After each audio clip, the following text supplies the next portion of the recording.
Friends, good morning. અમારા બાવળામાં ચોમાસામાં good morning કંઈક આવી થાય. જુઓ, મારા જેવા તો આમાં લઈને નીકળ્યા હોય આવું ટુ વ્હીલર પડવાના પૂરેપૂરા ચાન્સીસ વધી જાય, હે ને? આવામાં નીકળાય બહાર? તમે જ કહો. બધે કાદો કીચડ. ગટરનું કામ કર્યું આ વખતે, તોય પાણી ભરાઈ ગયું. ખબર નહીં ક્યારે હવે આ બધી વસ્તુઓનું પરમનન્ટ સોલ્યુશન આવશે. મારે બેવું પડશે મયંક નગરપાલિકામાં, તો આ બધી વસ્તુઓનું સોલ્યુશન આવશે, હે ને મયંક? શું કેવું મયંક? વલ્લભનગરમાં આથી ખરાબ પરિસ્થિતિ છે. એવું છે?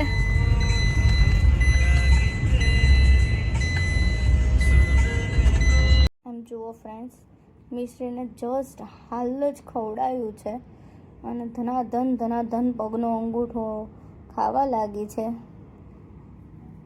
એના પપ્પા મને એવું કહે છે કે તું આવી રીતે કરીને બતાડ તો હું તને હાલના 1000 રૂપિયા આપું.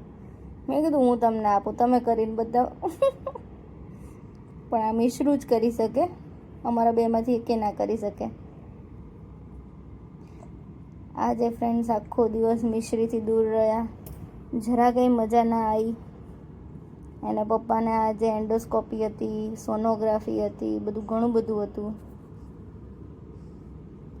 થોડોક હેવી દિવસ હતો આજે અમારા માટે, હે ને મયંક?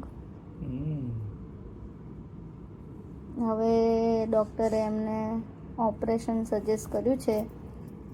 જોઈએ હવે પ્લાનિંગ કરવાનું છે કે ક્યારે કરાવીએ.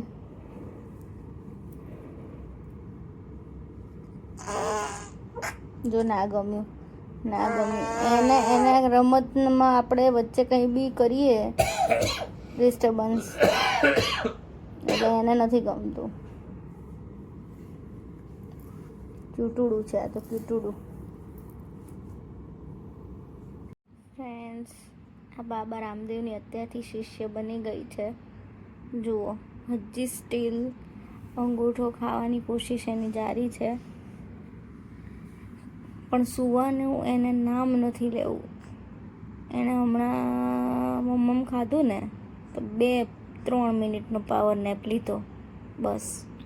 એમાં તો એને 2-3 કલાકની એનર્જી આવી જાય પાવર નેપ લે એટલે.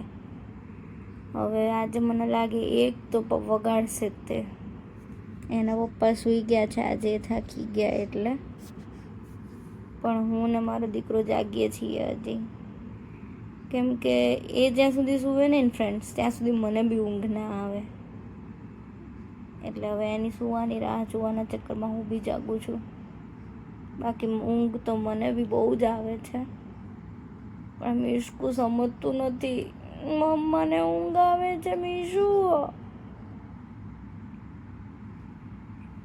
જોઈએ ફ્રેન્ડ્સ આજે મીશુ કેટલા વગાડે છે.